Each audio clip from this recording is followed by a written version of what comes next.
আসসালামু আলাইকুম। সবাইকে স্বাগতম ফাতেমাস কিচেনে।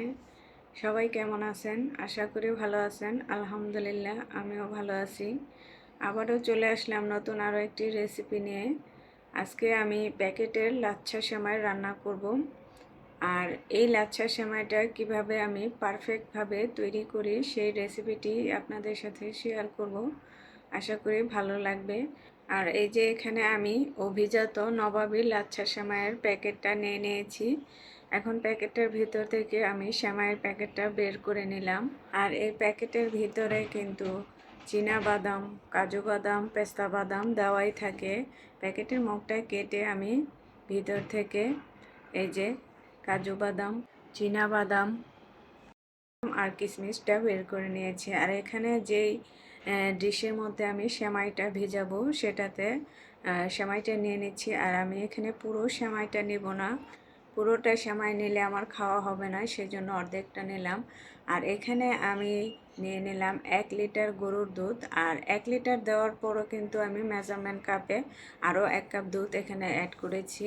আর দিয়ে দিচ্ছি 2 টেবিল চামচ গুঁড়ো দুধ, 2টা এলাচ, 2টা দারুচিনি। আর এখানে দিচ্ছি আমি 6 টেবিল চামচ চিনি। চিনিটা আপনারা আপনাদের স্বাদ মতো দিয়ে নেবেন। আর আমি এই যে সেমাইটা রান্না করেছি এখানে একেবারেই পারফেক্ট। আমি যতটুকু দুধ ব্যবহার করেছি তাতে একেবারে পারফেক্ট হয়েছে। আর এখানে কিন্তু আমি 1 চামচ ঘিও দিয়ে দিলাম।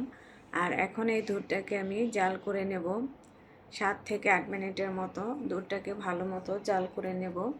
আর এরকম সেমাই রান্না করলে কিন্তু গুঁড়ো দুধ ব্যবহার করলে সেমাইয়ের স্মেলটা অনেক বেশি ভালো আসে আর খেতেও ভালো লাগে। এখন দুধটা জাল করার পর কিন্তু দুধের যে মশলাটা ছিল সেটা আমি উঠিয়ে নিলাম। আর দুধটা হয়ে গেছে, নামিয়ে নিয়েছি। আর এই যে দুধটা নামিয়ে কিন্তু আমি দুধটাকে ঠান্ডা করে নিয়েছি। আর এই সেমাইয়ের মধ্যে কিন্তু দুধটা গরম অবস্থায় দিলে সেমাইটা অনেক বেশি নরম হয়ে যায়। আর এখন যে দুধটা আমি দিচ্ছি দুধের তাপমাত্রাটা ছিল একেবারে কুসুম গরমের চেয়ে একটু গরম। এখন আমি পুরো দুধটা দিয়ে সেমাইয়ের ওপর মিশিয়ে রেখে দেব 10 থেকে 15 মিনিট। 10-15 মিনিট পর আবারও ফিরে আসলাম।